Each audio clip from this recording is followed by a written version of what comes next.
Sarah heeft dat gedaan. Niemand anders. Niemand anders. Sarah. How come they knew it was Top Cohen? How come they knew where to look? That is a question that we'll be very interested in. Hi guys, welcome back to my channel. I'm Jess. So if you're new here, I do travel, fashion and lifestyle vlogs. So if you haven't yet subscribed, please click on the red button down below and click on the notification bell just besides it to get more videos like this. So guys, I know this is a very controversial story, so before you get judgmental, please make sure you watch the video up till the end because I have a bonus clip for you guys. And if you do not know who Top Cohen is, please click on the link above. This is Sarah Cohen's story. As per the title down below, I know you have an idea of what this video is all about. So in this video, you will get a couple of reasons why Sarah Cohen might be innocent. Who is Sarah Cohen? In this video, you will realize that I refer to her as Sarah Cohen and not Sarah Wairimu because I choose to respect her as still the lawful wife of the late Mr. Top Cohen. Anyway, recently she put up a website called Sarah Cohen, of which you will get to know her better. So I'll just read to you the contents of this website. So here we go.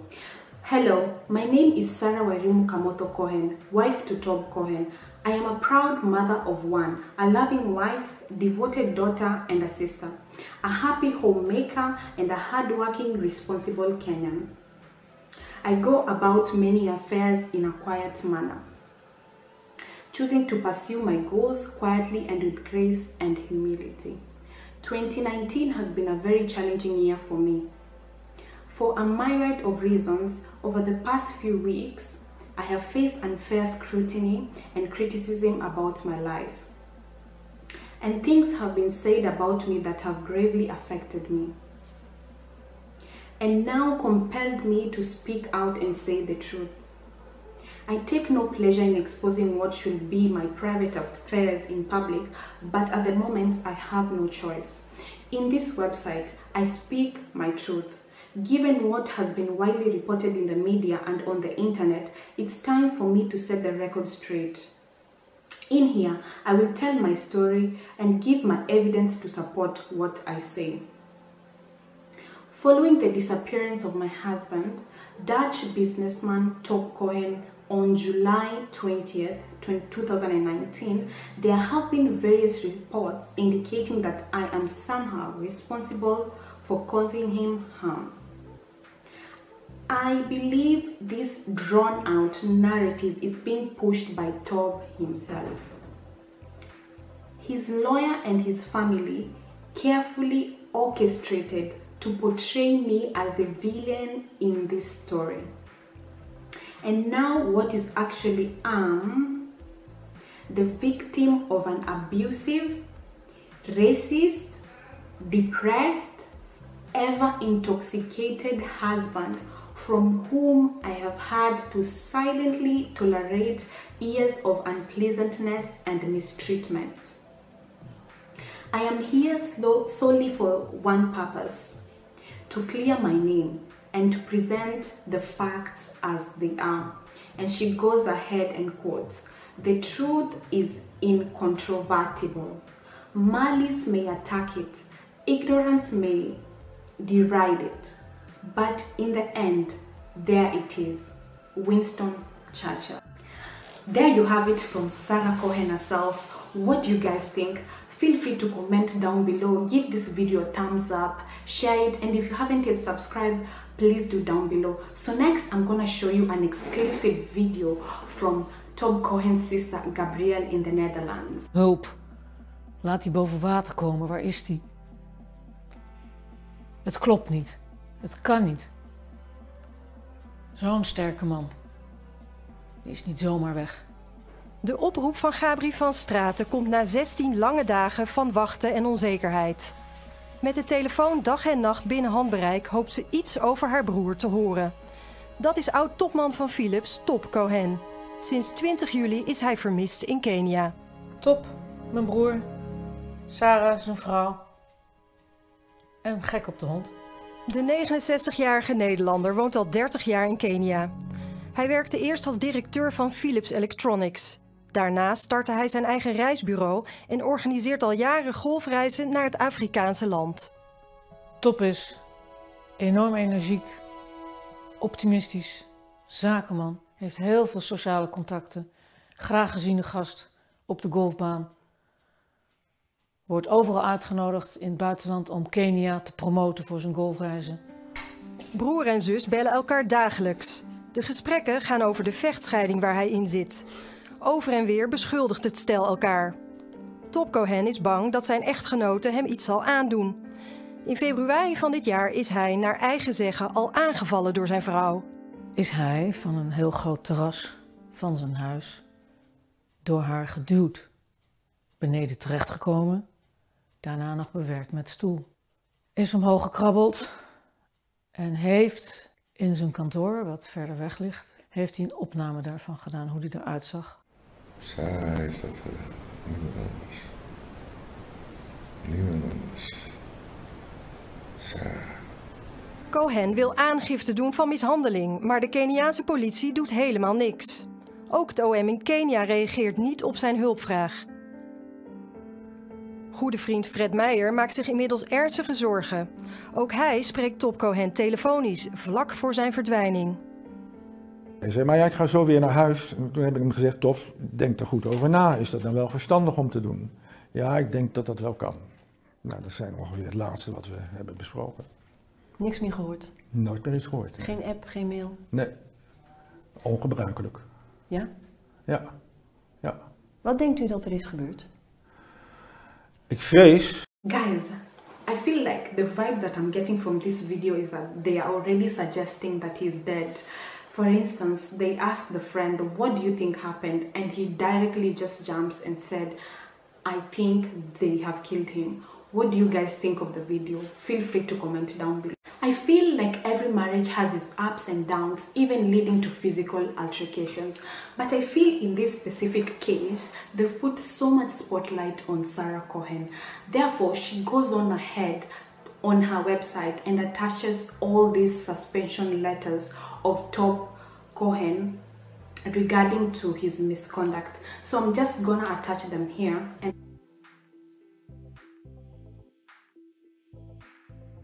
I'm gonna read them to you. Top Cohen, she says, Top Cohen is known around club circles across the country as a rowdy and controversial individual. Our friends and acquaintances have over the years witnessed dozens of incidents where Top gets intoxicated and thereafter becomes violent. I will not go into much detail about some of the racist, abusive, and extremely racist things he has said and done in the past, quotes, some of which you've heard in the recording above, of which she did some recordings. I will play them to you later. But I will use two documented incidents to demonstrate my point. I like that whatever she's saying, she's backing it up with actual evidence. In 2006, following violent conduct of Winson Golf and Country Club, the incident ended up in front of their disciplinary panel. After the deliberations, he was expelled from the club with immediate effect. Below is a copy of his expulsion. Here it is. Another one. In 2013, a similar incident took place, this time at Muthaiga Golf Club. In this case, he is accused of violent, disrespectful, and threatening behavior, as indicated in the letter sent to him. There it is, the letter. This incident led to his suspension from the club for 6 months, as indicated in the letter below. He appealed the decision unsuccessfully. Let me just read for you what it says in case you cannot see it. Mr. Top Cohen, P.O. Box, this is Muthaiga Golf Club. Reference, incident of the clubhouse on the 3rd or 4th June 2013. We refer to our letter dated the 11th June 2013 2013 and 17 June 2013. At the disciplinary committee meeting held on the 17th of June 2013, the above matter was exhaustively deliberated. It was resolved that you be suspended for a period of 6 months with immediate effect. This is because your behavior on the said dates were grossly unbecoming. Can you imagine that? Of a member of Mudaiga Golf Club. You may refer to the club by laws clause 6.3 and 8.4 amongst others. Please be guided accordingly. Yours sincerely, Steve Njukia, Chairman, Board of Directors. Tob Cohen, that's the letter. Okay, then again, she goes on and said, his mental state has always been an issue, and his family is well too aware of this. You remember in the video that we showed before, the sister nor the friend, neither of them mentioned about his mental state. Despite recent media appearance by his sister Gabri, where she has been saying that there was nothing wrong with her brother, guys, and that she suspects I am complicit in the death of her brother. My conversations with them shall prove otherwise. In this screenshot below, wow, okay, my conversations with both Gabri and the other brother Bernard show that I have been talking about Tob's mental health issues for a while. Unfortunately, they were both unwilling to be of much assistance. However, I do not necessarily hold this against them. Given how difficult Tob has been even to his family over the years, what I am not happy about is that is the lie by Gabri that I am somehow have been a burden to them, and not the other way around. Below are my conversations with Top sisters. So there you can read it, of the conversations between her and Gabri. So, dear Sarah, can you please update me? I cannot reach Top on my phone, etc. No communication possible. This, I can't see the date. Nor with you. I am quite worried now. This is Gabri. And then leaves a missed call. Do what you think is right to do. No permission from me needed, but always ready to listen. And then this is a message from Gabri. Gabri is the one responding so rudely. And then Sarah goes on ahead and says, thank you, Gabri, means a lot to me. Guys, what do you think up to now? Is this, but anyway, keep on watching the video. I'll give you more substantial evidence as to why I think Sarah might be innocent. I find that Sarah has gone out of her way to just give out this substantial evidence to prove how Top Cohen was and how he conducted himself. So I'll just read for you another screenshot between Sarah and Gabri. And Gabri seems to be somehow a very cold person. So this was the incident that I told you in the other video on their daughter's wedding, of which Top Cohen really did an disgusting misconduct. Anyway, so Sarah goes on and sends like general message to all the contacts and says, dear family, I have been quiet for a long time. Those who know me will understand the truth. So much lying has been said and spread, but the truth will prevail. There is not much I can say about a depressed person. He needs medical help. I'm equally surprised by the desperation of such accusations. And then Gabri goes on and responds like this. Sarah, I find this information sharing disgusting, and have asked Tob and now you as well to keep me entirely out of this street fight. As Sharon said, both of you should come to your senses and settle your things ASAP. That's how Gabri responds. Another reason why I think Sarah is innocent. Why is no one concentrating on the fact that immediately after the will was read, the sister Gabri went the next day and flew back to the Netherlands while the brother hasn't been buried? We've even tried to wait to see the brother laid to rest in a respectful way. Guys, what do you think? feel free to comment down below, like this video, share it and subscribe. Another reason why I think Sarah might be innocent is according to an article by KDR TV.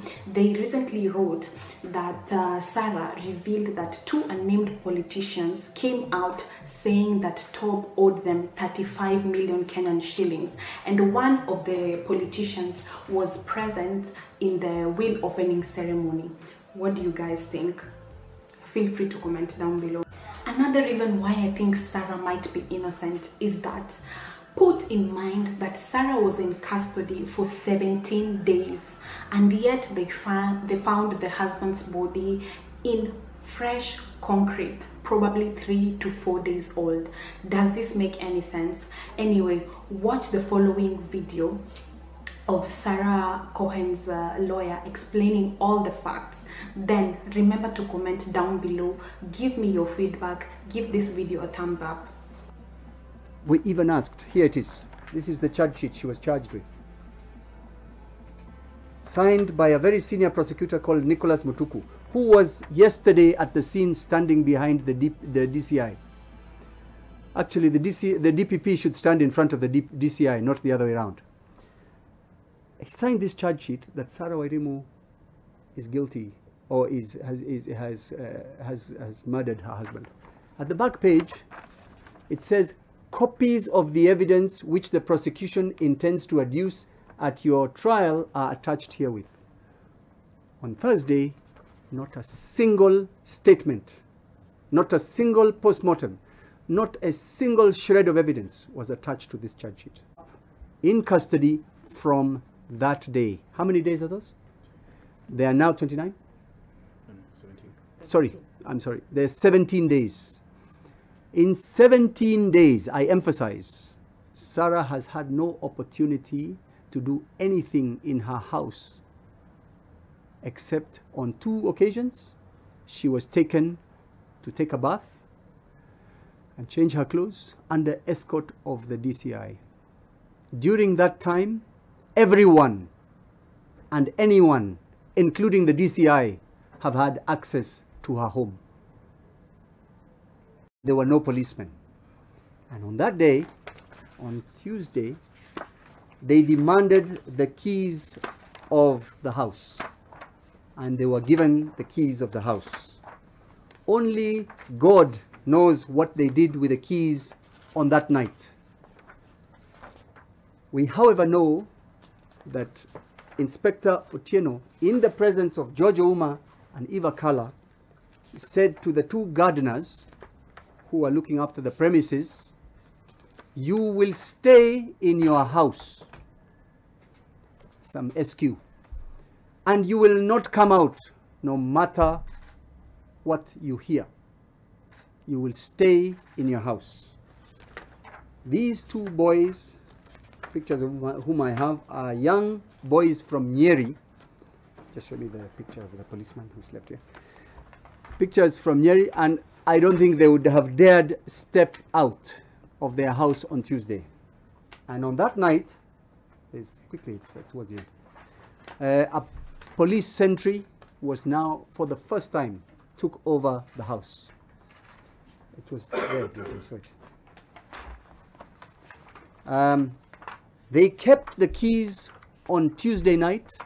They told the watchmen not to, the caretakers, not to step out of the house. I saw it here. And those boys did not step out of the house. On Wednesday, they carried on with the search. I've already told you. And then they reached the point where they said, we will not finish today. And the 2 places, 1% of their search had not been concluded, was the corner where they found the body yesterday and the opposite corner. And I've told you, those places were not searched. There's a search, it stops, 2 points are not searched, they go away. Thursday, we are in court. Friday, yesterday, at about 2 o'clock, my team had an important meeting in the Kiambu area, discussing this case with some people. And about 2:40, my colleague George Ouma decided to call those caretakers, find out if everything was well. And they called Ernest? Jesse. No, who did you speak to? Jesse. And Jesse said only 2 words, Wako Hapa. Wako Hapa. And then his phone was snatched away. We realized something was wrong. We turned our car and started driving towards Lower Kabete. We then called Inspector Otieno. Initially, he didn't pick the phone. Eventually, he did. We made small talk with him, asked him, when are we going for the mental assessment of Sarah? He said, well, some other time. And then he seemed to consult somebody and then said, you know, I'm proceeding to your client's home. Why don't you come? I said to Mr. Otieno, how do you proceed without us? How do you proceed without Sarah? He said, but we are going there. What for? You come if you want. He didn't know we were quite close. We got to the house. We found the gate closed except for a small opening. And in a classic case of gate crashing, we went into that compound. When I say gate crashing, we went, everybody became as small as me, and we went through the gate. There was a small opening, and we went down to the garden, and we found the scenes of crime officers, more than they were the first 2 times, all clearing the corner, removing this debris from that place. They knew exactly what they were looking for. We had an altercation with Mr. Kuria and Mr. Mumo of scenes of crime. Said, do you have a warrant? No. Why don't you ask us to accompany you? It's not important. Why are you doing this against the law? They said, wachana na sisi, tunafanya kazi yetu. They carried on. It was focused. They knew exactly what they were looking for. I should tell you this. If Sarah was not there, another person who was showing them the place, I've seen the name of a mystery man. That mystery man should have been the one saying, this is where it is, or some other person. There was only police officers who knew what they were looking for. And Mumo said to me, this is intelligence-based work. I said, okay, but it's still illegal. Finally, the slab was cleared. There were 3 piles of new concrete. Concrete is kokoto and cement mixed. And it was quite fresh. Fresh. Sarah has been in custody 17 days. It was fresher than 17 days. It was probably 2, 3, 4 days old. That cement. But we're just watching. We take a few of our pictures. A crowbar was brought. It was probably 2, 3, 4 days old. That cement. But we're just watching. We take a few of our pictures. A crowbar was brought. And if it was concrete, which was cured, it would not have been easy to move. With one strike of a crowbar, one of the biggest pile of concrete moved. One strike. It wasn't even dry enough. And then there was a manhole cover. They weren't interested in the other 2. They all came round. Pictures, pictures. And they got a crowbar. They opened it. Everybody had a torch. I don't know why they knew they needed a torch. And they looked in the hole. We also looked in the hole. And there was a form. A form, a long form, possibly the length of a human being. It could also be the length of anything else, tied up in a blue or black wrapping. By this time, George Kinoti had arrived. And he was making a few phone calls. But the most important part of that phone call, those phone calls, was he then flashed on air that Tob Cohen had been found. No responsible police officer does that until you have had identification. It could have been anybody's body. It took over an hour from the point when he flashed it on the news that Tob Cohen's body had been found for that form to be unwrapped. It became a human being. It became a Caucasian, because we could see from the arms and legs, feet. And finally, when the face was opened, it had a shroud. It was a white person. I didn't recognize the face, but then Gabri, the sister, is called, and I believe she's the one who identified it. How come they knew it was Top Cohen? How come they knew where to look? That is a question that we'll be very interested in. You know, the thing that has me wondering is how did the DCI realize that this was Top Cohen's body before it was even unwrapped?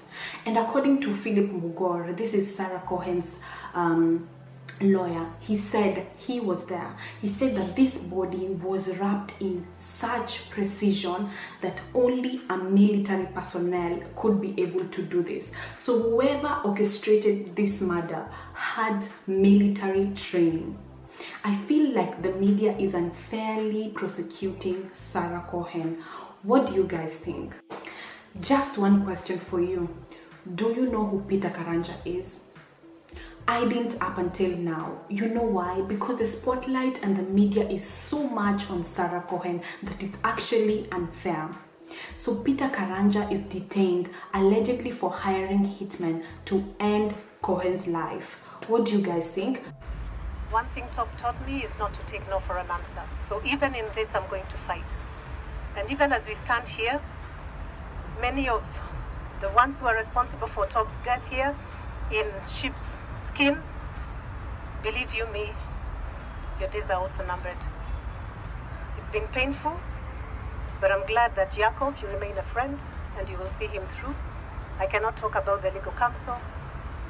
Thank you, Muthaiga, for coming out. I've seen a few friends here and there.